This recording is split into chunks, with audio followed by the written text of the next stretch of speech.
Hello everyone, my name is Zan in case you didn't know. And once again I'm fighting Uth Duna. Today is Friday, so luckily we have the whole weekend now. Still gonna be fighting Uth Duna a few times though, for today, tomorrow, and Sunday. Then I'll happily move on to New Udra, which I'm probably not going to do that much better, going to be honest. These are 10 stars we're talking about, and I am the most practiced with um, Ark-Tempered out of all of them. I didn't fight Ark-Tempered that much in, before all the title updates. Um, I really didn't start fighting him until his Ark-Tempered came out, where I just sort of made a habit of fighting him so often. Oh my goodness, so many offsets. However, I am dangerously low health. Oh, move out of the way. That was close. Oh, dang it. I'm fine. Dodge it. Nice. Alright. But yeah. Out of all the Ark-Tempered monsters, obviously all the Apexes and Ark-Tempered, which one do you guys like the most? For me, it's a pretty obvious pick for, I might die. Yep. I was way too close to all of that. I should have just stayed on the ground, to be honest. But, I think my obvious favorite would be Ark-Tempered. I have fought him the most, and I find his fight the most fun. It feels the most fair, it's the most interactive, it has, proper, telegraphed moves. They're not too telegraphed because they did speed them up. Um, and yeah, giving him more unique moves too. That was very much needed, making his attacks kind of feel like combos while having good spots in between to keep hitting him.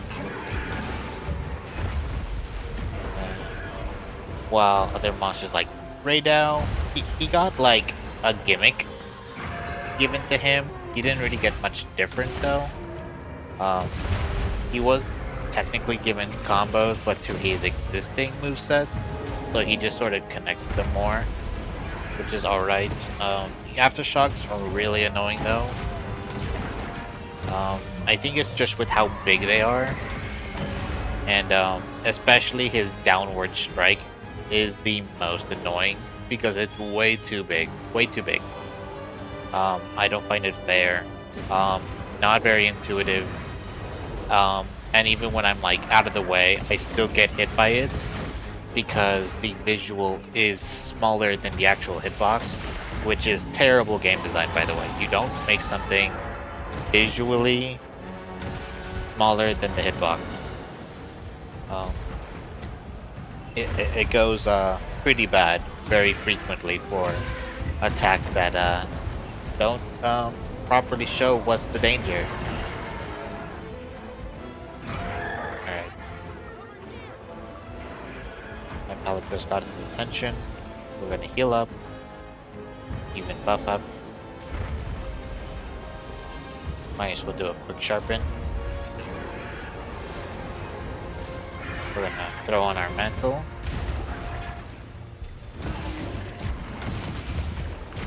And start swinging. I don't really have a real game plan for Uth Duna. Just sort of hope that I'm in the flow state. Because sometimes I really do get in the flow state, sometimes it's a struggle to like find the right timing. Otherwise, yeah.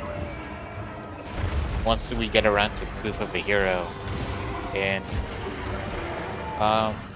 actually, good question. When will I do Proof of a Hero? I know I'm doing a week for each of the Apex. The question is, once and after I do New Udra, do I go straight into it or do I fight Ark-Tempered again? Because I'm pretty sure I have more than enough practice with him And so I'm sort of thinking maybe we just do Proof of a Hero afterwards.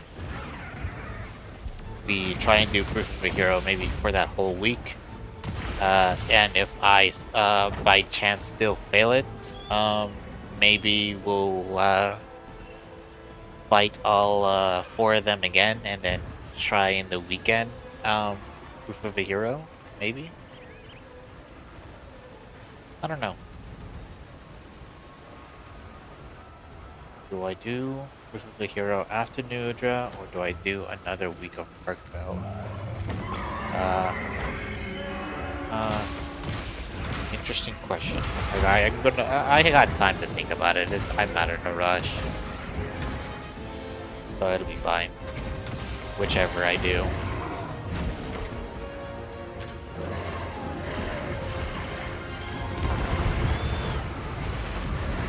Oh, I actually didn't get hit by that.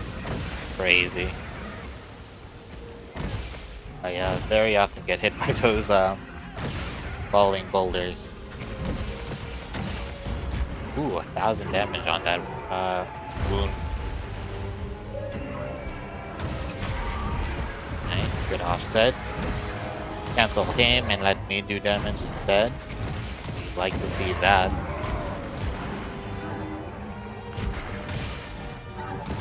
Wow, this guy's getting a lot of wounds actually.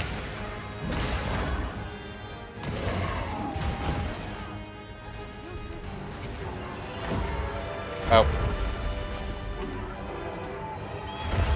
Alright.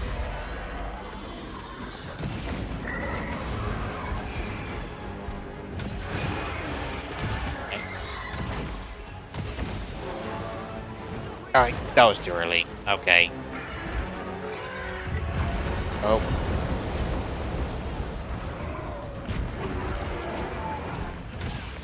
There we go. Alright then. I am getting better at dodging him at least. Oh wow, that scooped me up. I dodged backwards and I went with him.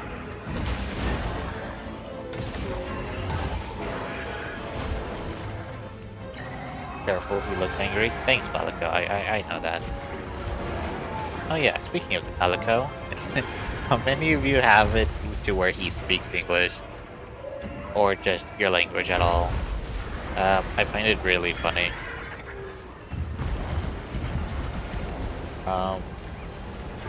He's not like, it's not like I like it more than just the regular meows, but he's, funny in kind of an annoying way. Or annoying in kind of a funny way.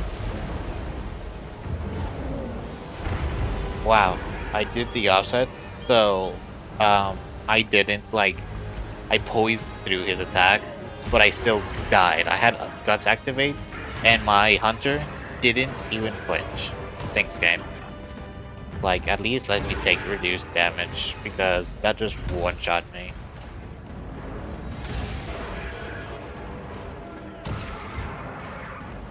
Also, I was clearly at the side of the monster, not in front of him.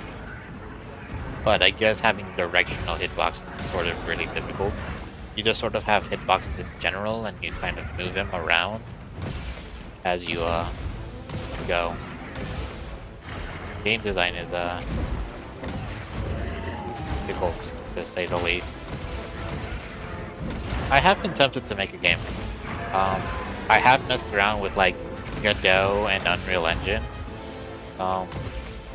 Oddly enough, I find regular like line-to-line coding easier than Unreal. I don't know, something with messing around with 3D models kind of complex, and like trying to like have the game naturally understand what I'm doing with those is difficult in my opinion. Not only that, but I don't know all the mechanics to Unreal Engine yet. There's a lot of things that control what something does, and I haven't quite figured it all out. So aside from that, I haven't really decided if I were to make a game, what kind of game I would make, because I'm bouncing around 3 ideas of a game. um, being a sort of platformer, a platform adventure game. It'll be fantasy oriented because I like magic and space and all that sort of stuff. Um, so none of these games will take place in Earth.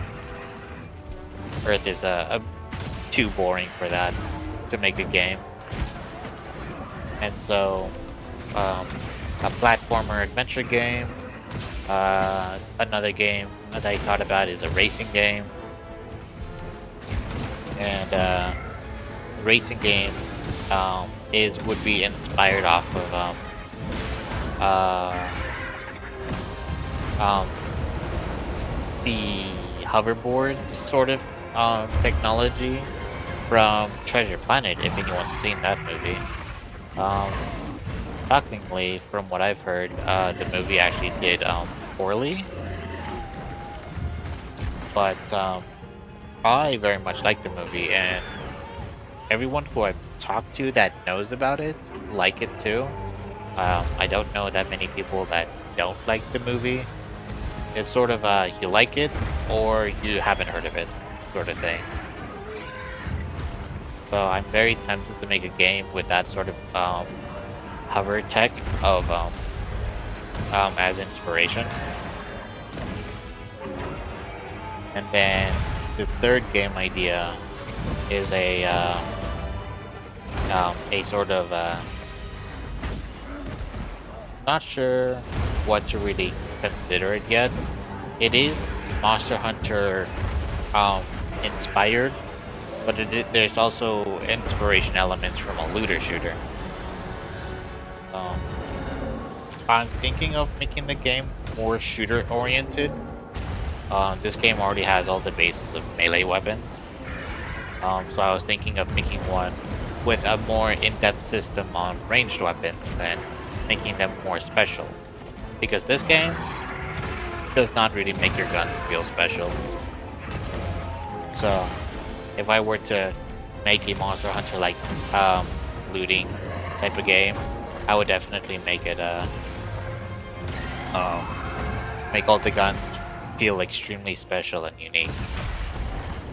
Having sort of special attacks and unique, I wouldn't say unique movesets, but unique properties to all of them. Oops, I didn't let go of my offset soon enough. Oh, is he charging? Oh my goodness, he could have hit me there if his body dragged through the wall.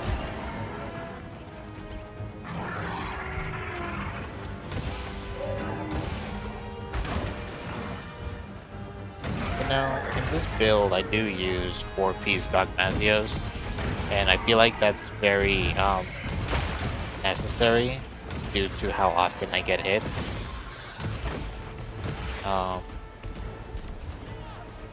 And I'm wondering, I could do, in theory, more damage if I were to switch to 2-piece Gogmazios.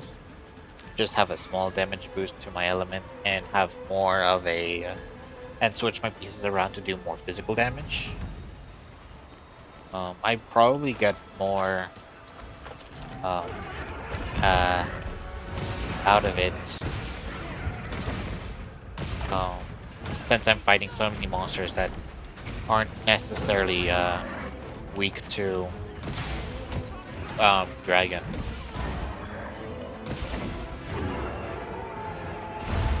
I don't know, maybe. I'm not exactly the best. Oh, look at this, shiny. Thank you. Anyways. You see the shiny coin, you gotta stop what you're doing and get it. Anyways. Yeah, I've been thinking about my build, and maybe if I should, reduce the amount of element damage in favor of physical damage. Because if I'm going to be fighting so many, monsters, Ark-Tempered is really the only one weak to dragon, and the only problem is I clearly get hit a lot from all the monsters, and I would probably benefit a lot from having the barrier up very often, especially because even with all my offsets, I still very much take damage a lot, so it might be for the best that I keep 4-piece Gogmazios. Just for the extra. Oh, come on, there we go. Extra safety, more comfort. Because in my build, there's actually a surprising amount of comfort. With 2-piece. Oh, nice. We got him. We got him. Perfect. You know what? This gives me a time.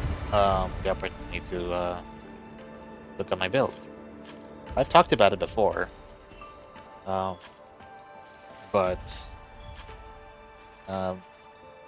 after carving, you gotta respect the monster and carve them.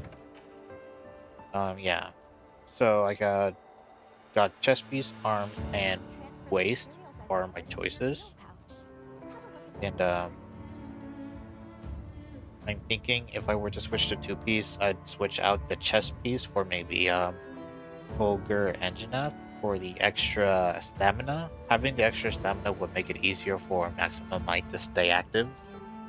And then maybe switching out Ebony because I kind of got to keep this one for the Vulgar passive for the stamina. So I might switch out that one for something else. Not sure what I'd switch it out for though. If anything. Wow, 15 minutes. I guess that happens when you use all the boulders properly. Probably. I'm probably gonna get a similar time because of Nudra, but I think I'm pushing it a bit with the boulders. Maybe tomorrow I'll try doing it without using any boulders and just see how it goes. Definitely adds time, for sure. You can't depend too much on the boulders because obviously I won't have any proof of a hero. Just Raidao and Nudra. I will definitely try to get them to fight each other though, so we'll have to see how that goes. But anyways, that is definitely the end. And thank you for watching if you made it to the end. And feel free to leave a like if you did. And that's it. I'll catch you guys tomorrow.